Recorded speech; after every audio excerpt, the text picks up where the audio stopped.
जल तत्व की राशियां इमेजिनेटिव होती हैं। जल तत्व की राशियां 3 हैं, कर्क, वृश्चिक और मीन, जिन्हें हम कैंसर, स्कॉर्पियो या स्कॉर्पियन कहते हैं और मीन को पिशीज कहते हैं। तो इनकी जो सोच होती है, इनमें से मेजॉरिटी ऑफ पीपल की जो सोच होती है वो इनके ड्रीम्स पर बेस्ड होती है, ड्रीम्स पर आधारित होती है।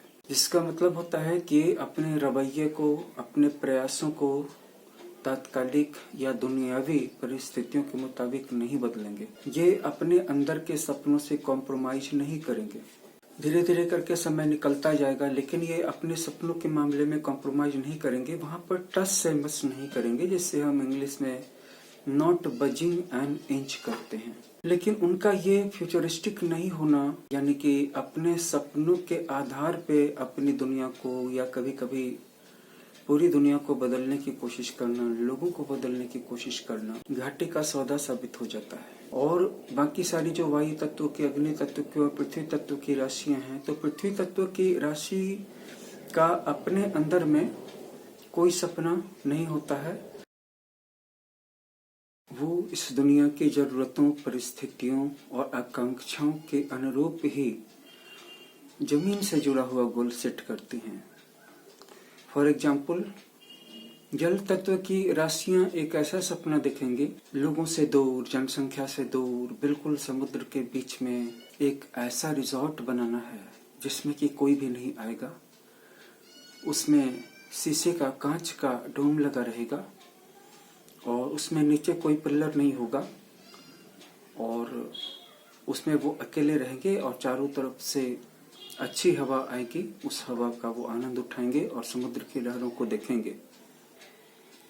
वहीं पर पृथ्वी तत्व से जुड़ी हुई राशियों जैसे वृष, कन्या, मकर, इनका गोल रहेगा कि उसी समुद्र के बीच में नहीं बल्कि उसी समुद्र के किनारे एक ऐसा होटल, मोटल या रिजॉर्ट बनाना है जहां ज्यादा से ज्यादा लोग आएंगे, अच्छे फूड का आनंद लेंगे, होटल में ठहरेंगे और इससे उनका बिजनेस चलेगा।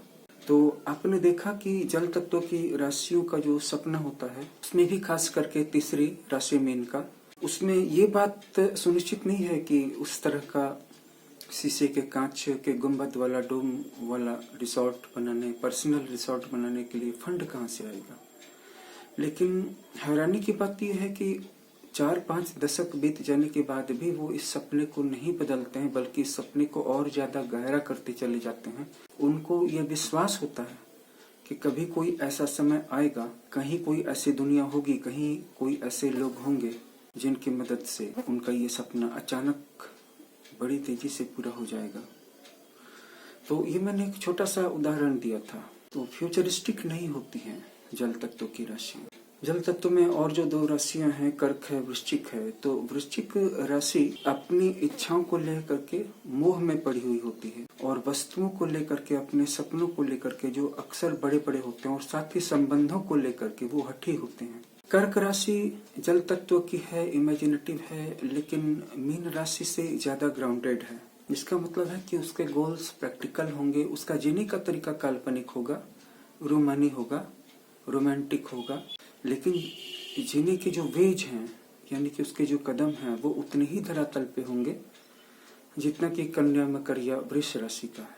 तो इमेजिनेटिव होना एक अच्छी बात है, लेकिन जैसा कि मैंने कहा कि ज्यादातर जल राशि प्रधान जातकों की जो दुनिया होती है वो अंदरूनी होती है और उसके जो सोर्स होते हैं, उसके जो इंग्रेडिएंट्स होते हैं, उसके जो फीचर्स होते हैं, उसके जो स्पॉट्स होते हैं, वो कालातीत होते हैं, वो दुनियातीत होते हैं, विश्वातीत होते हैं। और अफसोस की बात यही है कि इतनी सुंदर दुनिया का अनुभव वो सिर्फ अकेले कर पाते हैं। काश कि उसकी जड़ें इस दुनिया में भी होती और उनके इतने सारे कल्पनात्मक टैलेंट या कल्पनाशीलता की जो फैकल्टी है, इसका कोई प्रोडक्टिव वैल्यू हो पाता, कोई फाइनेंशियल गेन हो पाता, आर्थिक लाभ हो पाता, कमाई हो पाती। तो इस वजह से कभी कभी इनके टैलेंट को इस धरातल पे आने में लंबा समय खिंच जाता है और इस बीच में जो दूसरी राशियां हैं वो आगे निकल जाती हैं।